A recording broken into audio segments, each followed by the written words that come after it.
Hello viewers, स्वागत है आपका मेरे इस यूट्यूब चैनल पर। इस वीडियो में हम पढ़ेंगे कक्षा 9 का पाठ 6 जिसका नाम है उत्तक। इसी पाठ के भाग 1 में हमने पौधों के उत्तकों के बारे में पढ़ा था। यहाँ पे हम देखेंगे जंतु उत्तक। जंतु उत्तक में विस्तार से हम पढ़ेंगे एपिथेलियम उत्तक, संयोजी उत्तक, पेशी उत्तक और तंत्रिका उत्तक।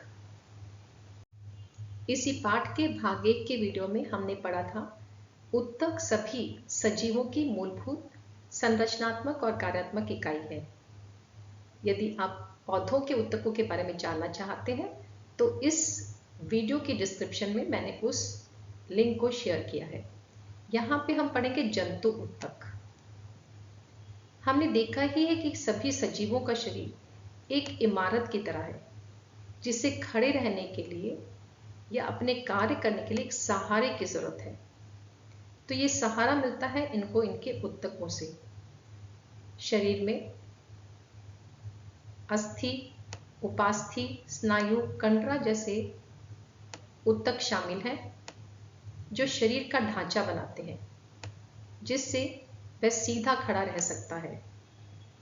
ये सभी मिलकर जंतु उत्तक के संयोजी उत्तक होते हैं। संयोजी उत्तक में रुधिर भी आता है जो शरीर से एक भाग से दूसरे भाग में जाता है और इसीलिए यह संयोजी उत्तक है। इन अस्थियों को चिकना बनाने के लिए और शरीर को गति प्रदान करने के लिए होता है पेशी उत्तक। शरीर के बाहर से और शरीर के अंदर से उत्तेजनाओं को विद्युत संकेतों के रूप में तंत्रिका मस्तिष्क तक लेके जाती है जिससे मस्तिष्क इन उत्तेजनाओं के जवाब दे सके।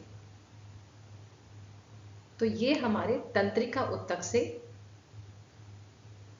संकेत हमारे मस्तिष्क तक पहुंचते हैं। सारे शरीर को और शरीर के सभी अंगों को एक संरचना ने ढका होता है जो उसे सुरक्षा प्रदान करता है। इस आवरण को कहा जाता है एपिथेलियम उत्तक। सबसे पहले जानते हैं एपिथेलियम उत्तक के बारे में। एपिथेलियम उत्तक सभी जीवों के सबसे बाहरी परत, अधिकांश अंगों और गुहाओं को परत के रूप में ढकती है, इसलिए यह एक सुरक्षात्मक उत्तक है। यह विभिन्न शरीर की प्रणालियों को अलग रखता है, इसलिए प्रणालियों के बीच में अवरोध का निर्माण करता है। शरीर के बाह्य वातावरण से और शरीर के विभिन्न भागों के बीच में यह आदान प्रदान को नियंत्रित करता है।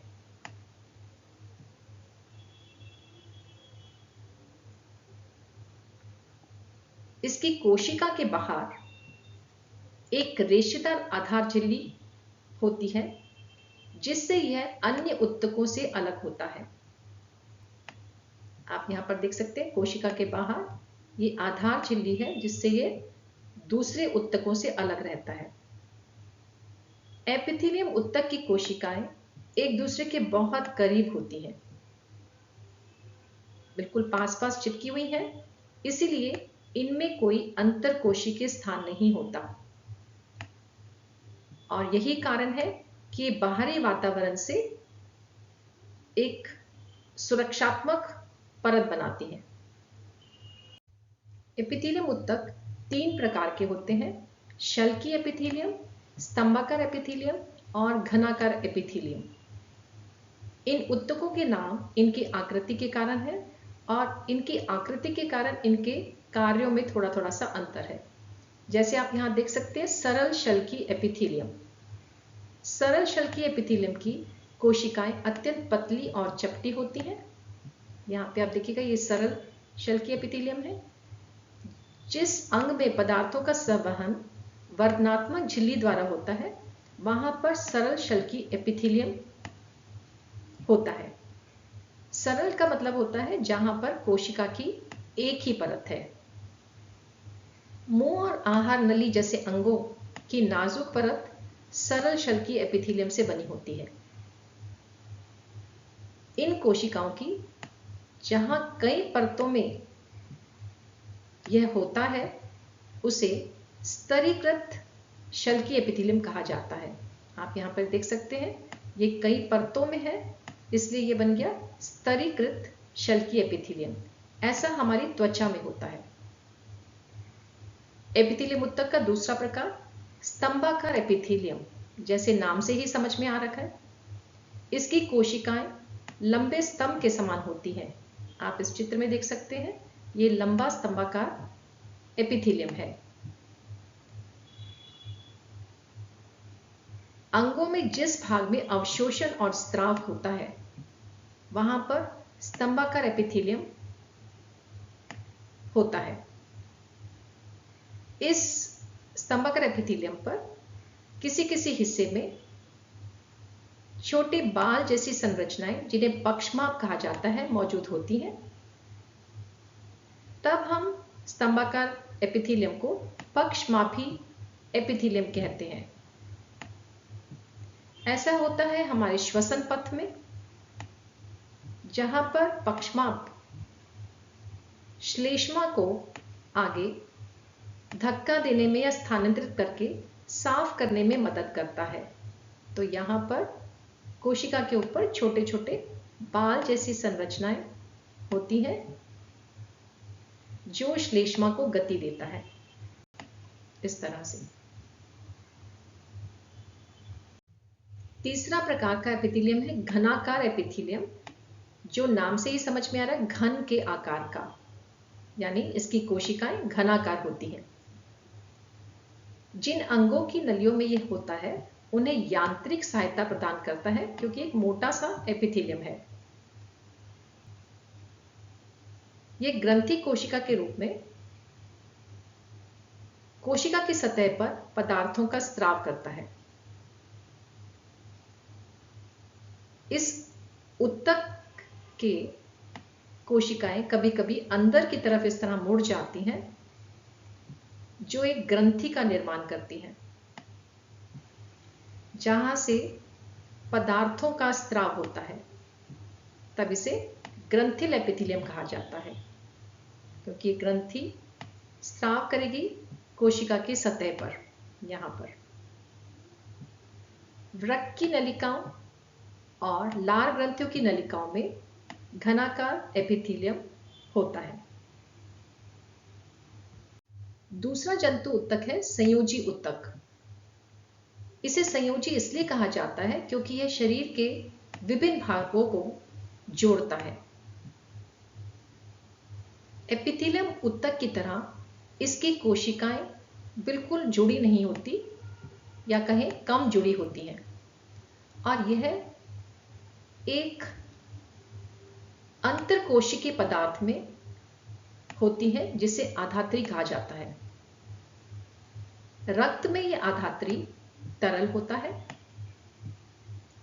हड्डी या अस्थि में यह आधात्री ठोस होता है, एरेलर ऊतक में यह आधात्री जेली के रूप में होता है। इसलिए इतनी तरह के संयोजी ऊतक हम यहां पर देखेंगे।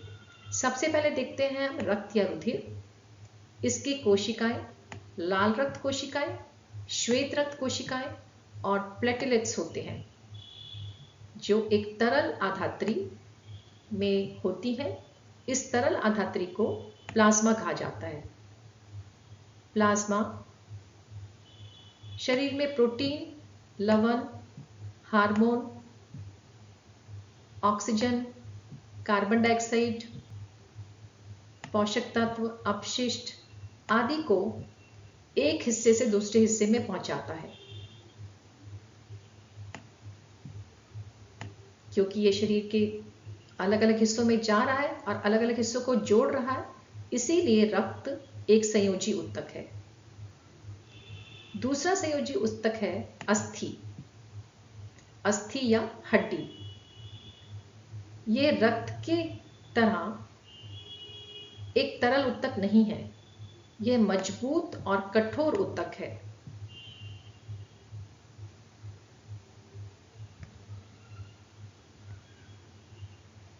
अस्थि की कोशिकाएं रेशेदार आधार झिल्ली द्वारा अन्य ऊतकों से अलग होती हैं।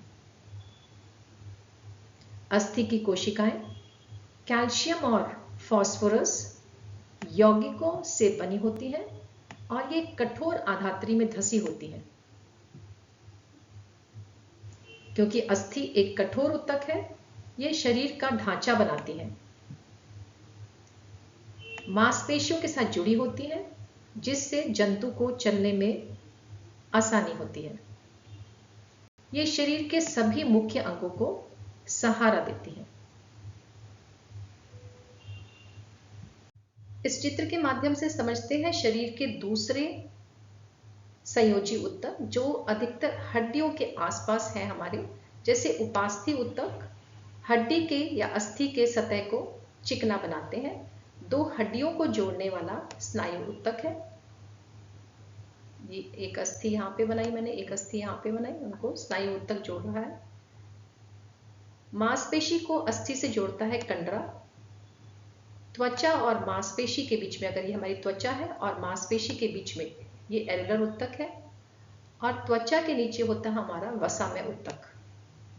अब देखते हैं इन सभी संयोजी ऊतकों की संरचनाएं। उपास्थि ऊतक की कोशिकाओं के बीच में पर्याप्त स्थान होता है, जिनमें प्रोटीन और शर्करा से बनी ठोस आधात्री होती है। ये हड्डियों की सतह को चिकना बनाती है। ये नाक, कान, श्वास नली और कंठ में मौजूद होती है। स्नायु जो दो अस्थियों को जोड़ती है, यह ऊतक बहुत ही लचीला पर मजबूत होता है। इसमें कम आधात्री होती है, लेकिन ताकत बहुत होती है। कंडरा जो मांसपेशियों को अस्थि से जोड़ता है, इसका लचीलापन सीमित है, लेकिन यह भी बहुत ताकत वाला रेशेदार ऊतक है। एलुलर ऊतक जो त्वचा और मांसपेशियों के बीच होता है, रक्त वाहिकाओं के आसपास नसों और अस्थि मज्जा में पाया जाता है।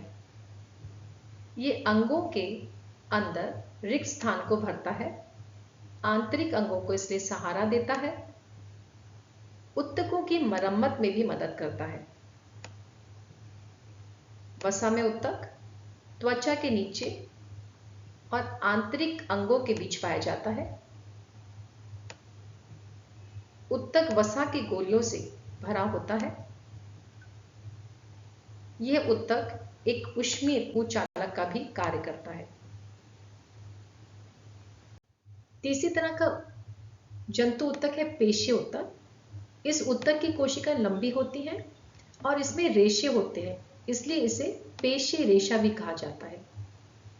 ऊतक की कोशिकाओं में सिकुड़ने वाले प्रोटीन होते हैं, जिसके कारण यह ऊतक संकुचन और प्रसार कर सकता है, जिससे जंतु के शरीर को या उसके अंगों को गति करने में मदद मिलती है।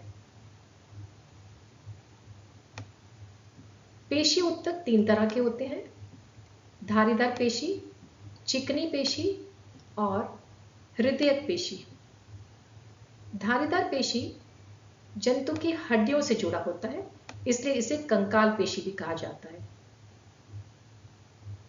पेशी में धारियां या पट्टियां दिखाई देती हैं, इसलिए यह रेखित पेशी है। जबकि चिकनी पेशी पे ऐसी कोई धारियां या पट्टियां नहीं दिखाई देती, इसलिए इसे अरेखित पेशी या चिकनी पेशी कहा जाता है। हृदयक पेशी क्योंकि हृदय से जुड़ी हुई है, इसलिए इसे हृदय के साथ साथ कार्डियक पेशी भी कहा जाता है। इसमें भी धारियां दिखाई देती हैं, इसलिए यह भी रेखित पेशी है। धारीदार पेशी का आकार लंबा बेलनाकार होता है, जबकि चिकनी पेशी तर्करूपी आकार का होता है। तर्करूपी का मतलब होता है जिसके किनारे नुकीले होते हैं। हृदयक पेशी भी बेलनाकार है। धारीदार और चिकनी पेशी में शाखाएं नहीं होती, ये शाखा रहित है, जबकि कार्डियक पेशी शाखित है। आप इसमें शाखाएं देख सकते हैं। धारीदार पेशी और हृदयक पेशी दोनों बहुनाभी हैं, यानी इनकी एक कोशिकाओं में बहुत सारे केंद्रक दिखाई पड़ते हैं।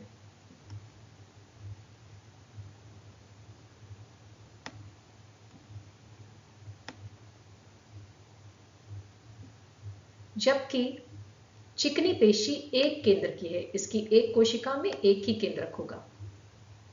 धारीदार पेशी क्योंकि हड्डियों से जुड़ी हुई है, इसलिए हम अपनी इच्छा के अनुसार इसमें गति कर सकते हैं, इसलिए ये हुई ऐच्छिक पेशी।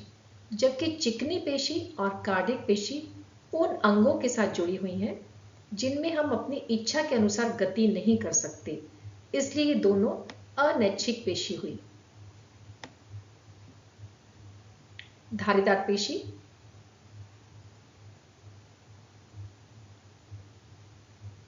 अंगों में या शरीर में शारीरिक गति में सहायता करती है।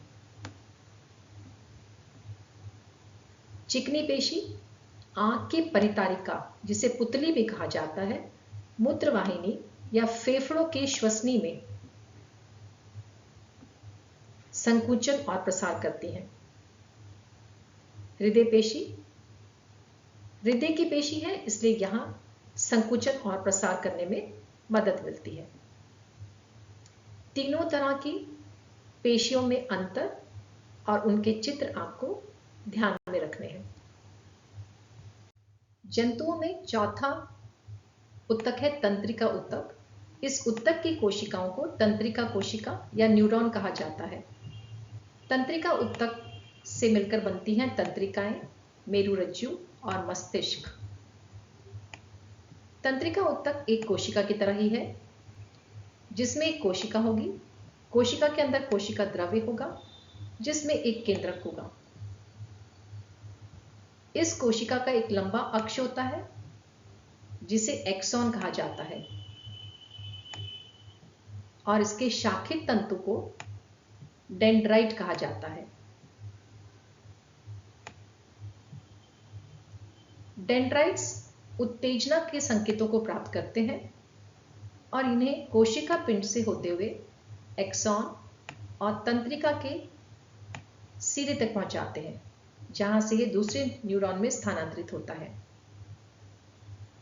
आप यहां पर देख सकते हैं कि अगर एक उत्तेजना का संकेत इस डेंड्राइट को मिला तो ये इसके कोशिका से होते हुए एक्सॉन और एक्सॉन से इसके सिरे तक पहुंच जाएगा, जहां से यह दूसरा न्यूरॉन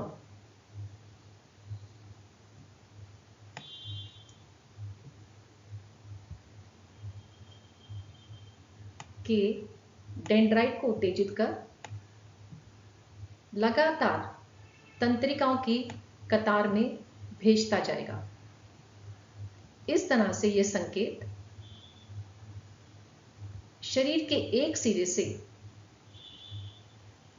तंत्रिकाओं के जाल से मेरुरज्जु और मस्तिष्क तक पहुंचता है।